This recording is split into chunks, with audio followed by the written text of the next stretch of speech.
Hi, Sangeeta here, and I'm a leadership mentor, and I teach you how to become a leader, whether or you are not in a position of leadership or not in an organization. It is not required. The position is not required, and nobody. Mm, you don't need to be asked by somebody to lead. It is your own responsibility. It comes like that. So, how to wake up in the morning uh, being highly motivated to lead? No, there are two, three things you need to keep in mind that these are the things only you can do. The others who are there around, they mm, they are there to supplement and support you and also to complement. But your job is to lead, right? So how do you do that? There are I was thinking about a recent event that I conducted, and there actually everybody did their best. Of course, I should concede that, but there are little things which would have been better given my experience on that, uh, and it would have added to their experience as well. Whether or not that was done, it would definitely add to their experience with the expression that I gave, the comments that I passed on. It might have demotivated them as well. But in the beginning, my intention was clear. No, I woke up that morning thinking that all my colleagues, all my teammates would do their best, and so I was relaxed, right? So the first thing is to be relaxed about and trust your team members, whether they come up to your expectation or not. If you want to come to the expectation that you are having, then you have to have an end to end thing about your thought process, and you need to convey it to them.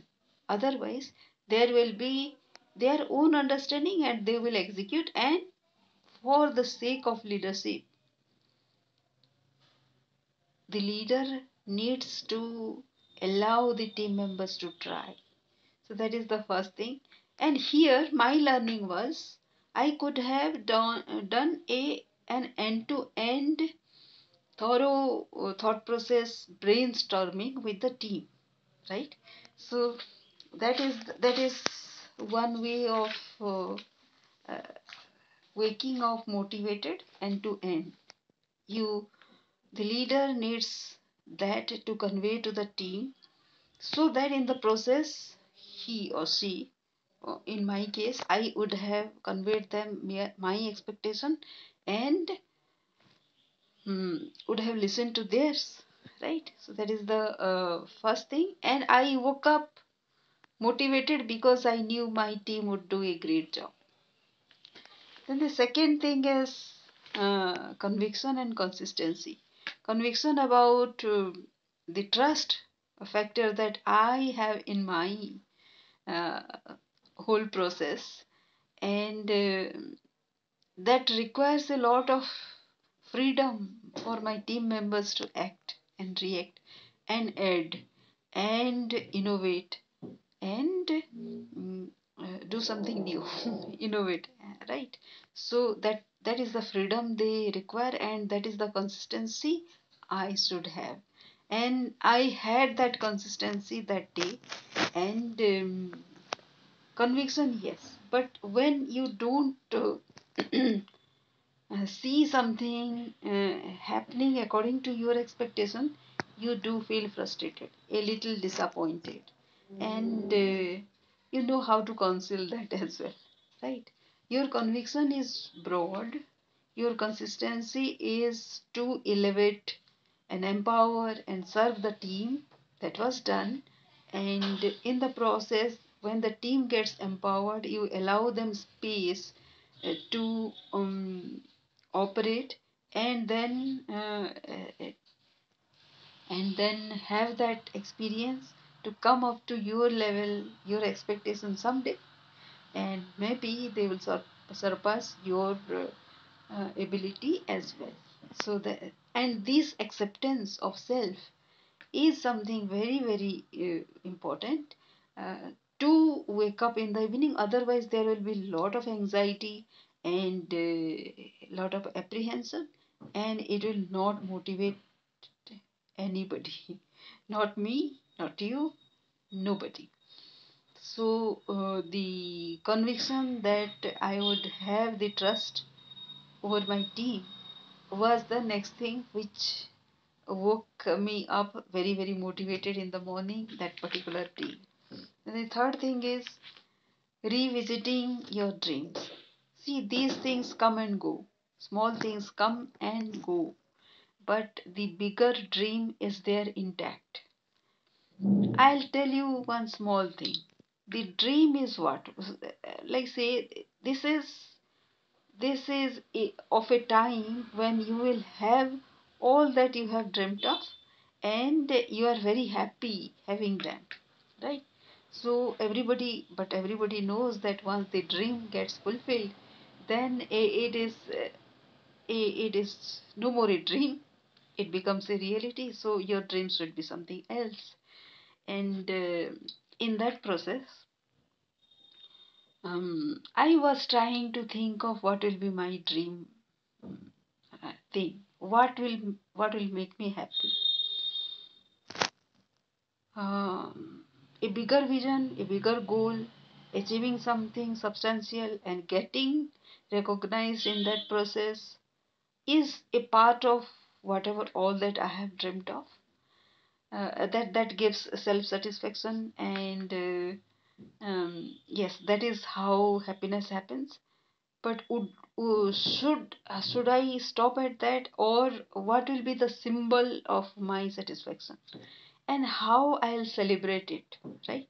So that celebration point is the greatest motivation. One can start with that actually. Nobody should feel guilty about having a very luxurious plan or something very different than usual. And mine was a movable uh, thing wherein I'll not stay at any particular place, but I'll keep moving. That has been my childhood dream. Would can you kind of conceive what kind of a dream it is? It is not about staying at one place, because I hate stagnation to a great extent from that moment in my childhood. And in the process, what I thought was I would have a bus or a train. And when I see metro, actually I remember that dream also. Metro, if you see one bogie of metro, it looks like a house.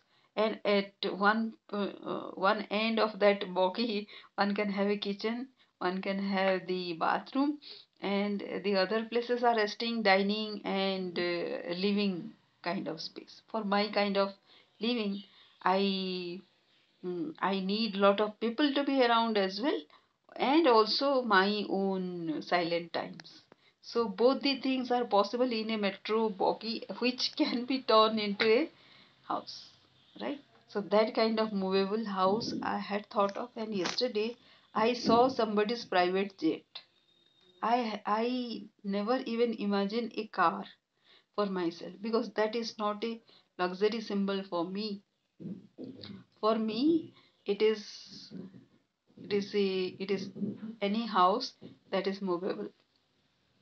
Then over last few years, I didn't even think of a house. I thought of travel, because that will also give me a sense of movement. I love a sense of movement, and that motivates me. So when I saw the jet, I thought I may uh, own a jet which will take me to so many countries, and I'll have a purpose of travel also. I I I don't want to travel on sightseeing purpose. So whenever I travel, I should be doing something which will be of greater well-being and welfare, and somebody should be achieving a dream with my travel, my being there, my hand holding, and all that. So this is how mm, I keep myself motivated. These are the small things, very big things connected to very small things in life, and in short, actually, it is everything in life that keeps me motivated. If you find a purpose out of everything that you have in your life, that can lead you to a greater motivation level as well as success level and happiness. Thank you. Before I conclude, I would like you to download my ebook, which will give you an outline of what all I think and how I do. It doesn't have to be exactly the same formula that I follow, but it is around those formulas that you can take a leaf out of and design your own life, dream, and purpose.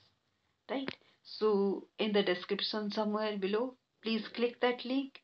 Go through all that processes that I want you to give to me so that we can be associated in life, and also take our vision together to a greater length. Thank you so much.